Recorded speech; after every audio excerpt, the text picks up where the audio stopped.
Olá, meus queridos, estamos de volta aqui com o nosso segmento dos pensadores da criminologia.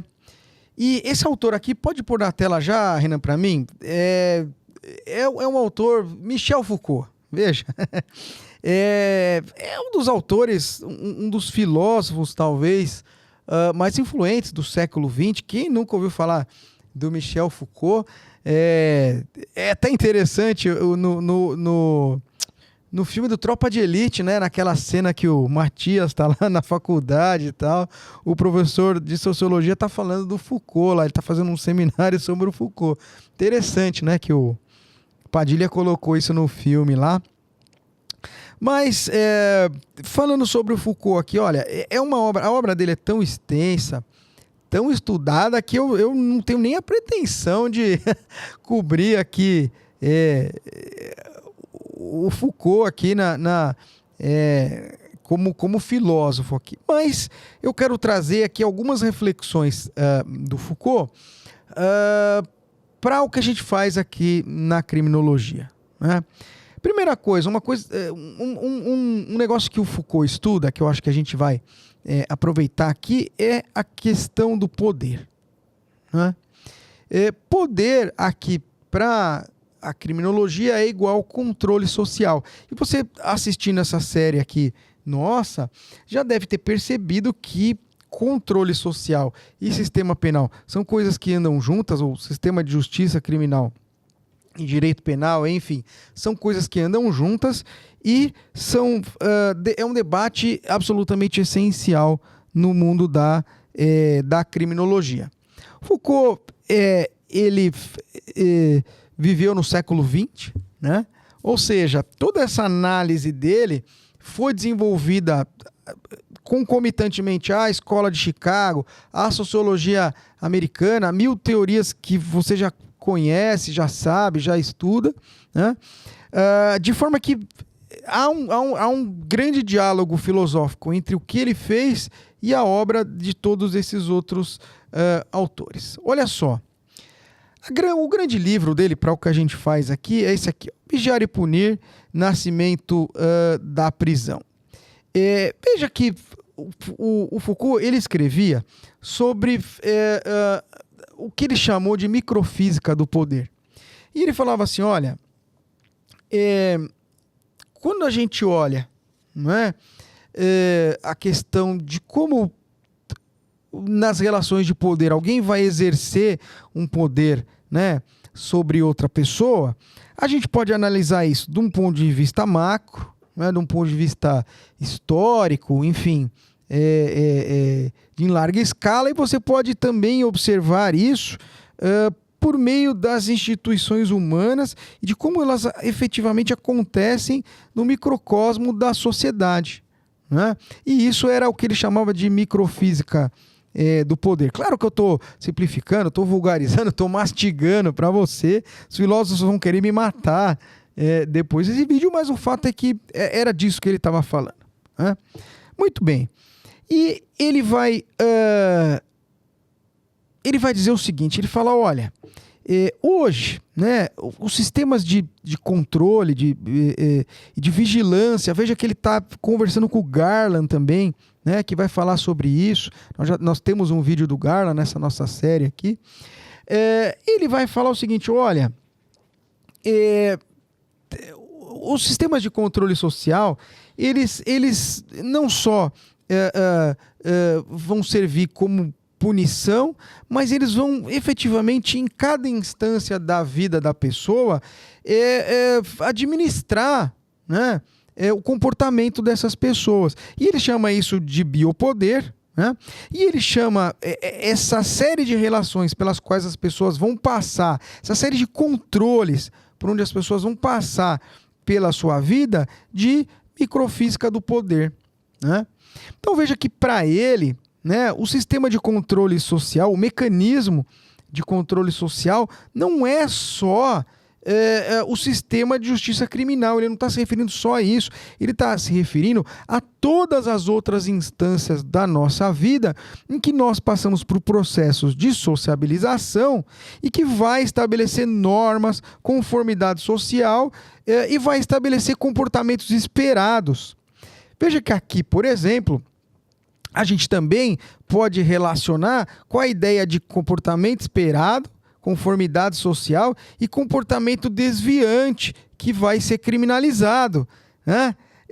Ideia essa que é tratada pelo Becker, que depois é tratada pelo Goffman. Então veja que é a ideia, né, de o ser humano passar por uma série de instituições na vida dele que lhe vão estabelecer normas, lhe introjetar normas, ele projetar e exigir conformidade social é profundamente ligado a um processo de sociabilização das pessoas, que por sua vez tenta evitar comportamentos que são considerados desviantes, né? E comportamentos estes que depois vão ser aproveitados como matéria para ser criminalizada, né? E aí sim, lá no Goffman, no Becker, nós vamos tratar da criminalização e aqui nós vamos enxergar como diversas instituições humanas vão exigir conformidade social. Então veja que conformidade social e desvio são comportamentos que são caros para a criminologia, porque em algum momento a não conformidade social vai ter o significado de crime. Olha que profundo isso. E aí, olha só, né? Aqui eu puxo, né, duas coisas. Uma histórica, né, que é a questão do panóptico, que nós já explicamos o que é. Eu já expliquei para você o que é quando a gente tratou do Bentham aqui nessa série aqui, né, que é aquela ideia de que você tem uma prisão, uma instituição em que a pessoa se sente observada o tempo inteiro, e essa ideia filosoficamente é aproveitada aqui, né, pelo Foucault, porque de certa forma ela é uma metáfora da vida moderna. A questão da vigilância permanente, do Big Brother, que tudo vê e te vigia, hoje é matéria corrente na discussão da sociedade moderna. Então veja aqui, de novo, um conceito lá do Bentham, ele é aproveitado como metáfora do poder na sociedade moderna e é trabalhado aqui nessa microfísica do poder do Foucault. Uma segunda ideia, e aí aqui dica de ouro para concurso. Veja que o Foucault, quando ele está falando que o Estado ou a sociedade vão frequentemente, correntemente, administrando o seu comportamento através de uma série de instituições que não necessariamente são, né, as instituições de justiça criminal, ou seja, ele está falando de escola, de hospital, ele também está falando de prisão, ele também está falando de polícia, mas ele está falando de escola, de hospital, de trabalho, por exemplo, de ética no trabalho, ele está falando de opinião pública, ele está falando de família, ele está falando de uma série de momentos em que você vai passar na sua vida e essas instituições humanas, elas vão querer moldar o seu comportamento. Isso é controle social e isso é o que a criminologia vai chamar de controle social informal. Esse gancho, né, esse conceito, né, de controle social informal é algo que é perguntado em prosa e verso em concurso público. O concurso público quer que você saiba fazer essa leitura de que o controle social ele pode ser formal, ele pode vir de instituições que são pensadas para isso, são pensadas para o controle criminal, para o controle do sistema de justiça criminal, e um controle que é muito mais informal, que ele nasce ali no seio da sociedade, naquela microfísica de poder. Então, quando o sujeito vai, sei lá, para a igreja dele, professar a religião dele, há um código de conformidade social que ele tem que seguir.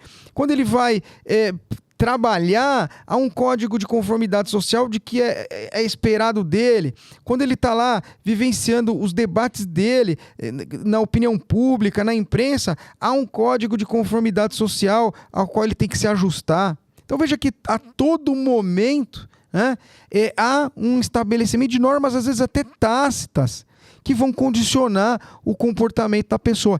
Esse conjunto é denominado o quê? Sistema de controle social informal. E aí, a prova, ela quer saber se você entende essa nuance. Porque ela vai trazer para você uma lista de instituições humanas e vai te perguntar se aquilo é controle social formal ou informal. E você vai ter que ter essa sacada de olhar e falar assim, isso aqui é controle social formal. Por quê? Porque é polícia, é justiça, é Ministério Público. São instituições moldadas e pensadas para o controle social formal porque elas são o sistema de justiça criminal. Né? E quando a prova trouxer para você outras instituições, família, trabalho, opinião pública, sei lá, igreja, escola, enfim, ética no trabalho, ele está pensando também o estabelecimento de normas, também está estabelecendo uma expectativa de conformidade social, mas ele é muito mais informal, ela é muito mais sutil, ela é muito mais na microfísica do poder. Guarde essa palavra porque eu acho que ela traz para você, né, um esclarecimento, né, daquilo que efetivamente é o sentido do controle social informal. Então essa é uma primeira coisa.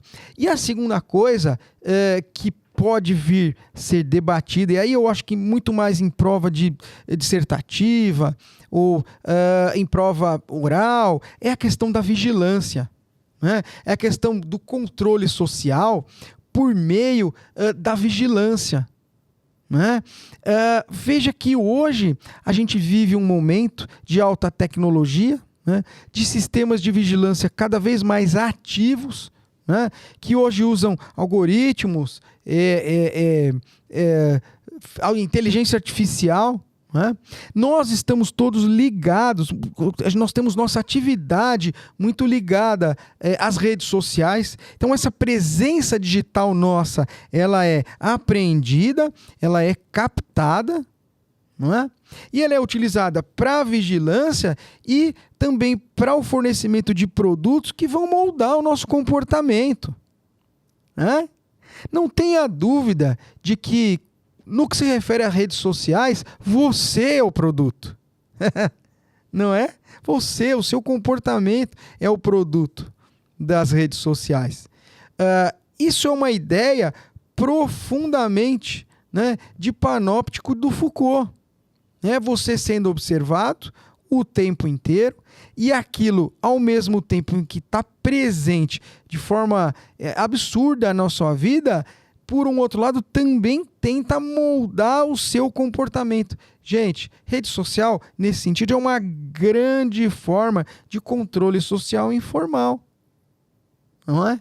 Então veja que essa ideia do Foucault é algo profundamente presente na discussão da criminologia e na própria discussão da modernidade, da nossa contemporaneidade, dos sistemas de poder que agem hoje na nossa vida. Ninguém tem dúvida hoje que essas big techs, essas empresas de tecnologia hoje talvez exerçam muito mais poder na nossa vida do que os governos. Ou do que essas instituições pelas quais a gente passa na nossa vida. E elas vão explicar uma série de comportamentos, inclusive comportamentos considerados criminosos. Essa é a grande discussão que a criminologia aproveita do pensamento do Foucault, que é muito mais gigantesco do que isso, claro, mas é isso que a gente precisa trazer quando a gente fala de Foucault e criminologia. Beleza? Não é simples, mas é muito gostoso e a partir do momento que você compreende isso aqui, a sua mente clareia demais, principalmente para você compreender isso em profundidade e responder a questão em prova, claro. Legal? Espero que você goste, curte, compartilha, dá seu like aí, segue a gente e daqui a pouco eu volto com mais Pensadores da Criminologia.